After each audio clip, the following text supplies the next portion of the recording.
সাদিয়া সরকার, আপনি লিখেছেন, লম্বা হওয়ার কোনো দোয়া আছে কি? খাটো হওয়ার কারণে আমার বিয়ে বিলম্বিত হচ্ছে। আল্লাহ তাআলা সহজ করুন আপনার বিয়ের বিষয়টি, বোন, আমরা দোয়া করি।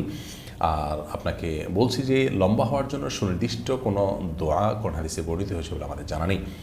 তবে আপনি সাধারণভাবে আল্লাহর কাছে দোয়া করতে পারেন যেন আল্লাহ তাআলা আপনার বিয়েকে ত্বরান্বিত করেন এবং সহজ করেন।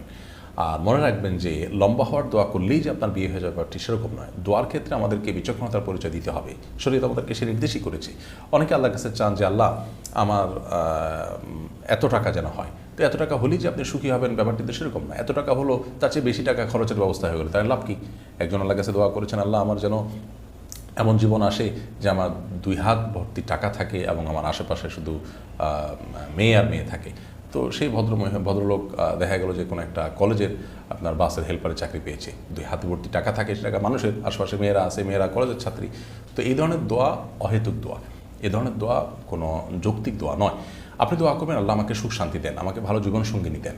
আল্লাহ তাআলা তার জন্য যা দরকার সেটি ব্যবস্থা করবেন, আপনার দোয়া যদি শর্ত পূরণ করে করতে পারেন। অতএব লম্বা হলেই যে আপনার বিয়ে হয়ে যাবে ব্যাপারটা সেরকম নয়। অতএব লম্বা হওয়ার দোয়া না করে আপনি আল্লাহর কাছে দোয়া করবেন যাতে আপনার সমস্যার সমাধান হয়। আপনি যে অবস্থা আছেন সে অবস্থা থেকেও তো আল্লাহ তাআলা আপনার বিয়ের ব্যবস্থা করতে পারেন। এছাড়া এমনিতে একজন মানুষের সাধারণ যে আপনার দৈর্ঘ্য থাকে বা লম্বা থাকেন, তিনি তার থেকে লম্বা হওয়ার জন্য ব্যায়াম ট্যায়ামের কথা অনেকে বলা হয়ে থাকে। সেগুলো সংশ্লিষ্টদের সাথে আলাপ আলোচনা করে সেগুলো যৌক্তিক হলে সেগুলো থেকে আপনি উপকৃত হতে পারেন, সেটা সম্পূর্ণ আরেকটি বিষয়।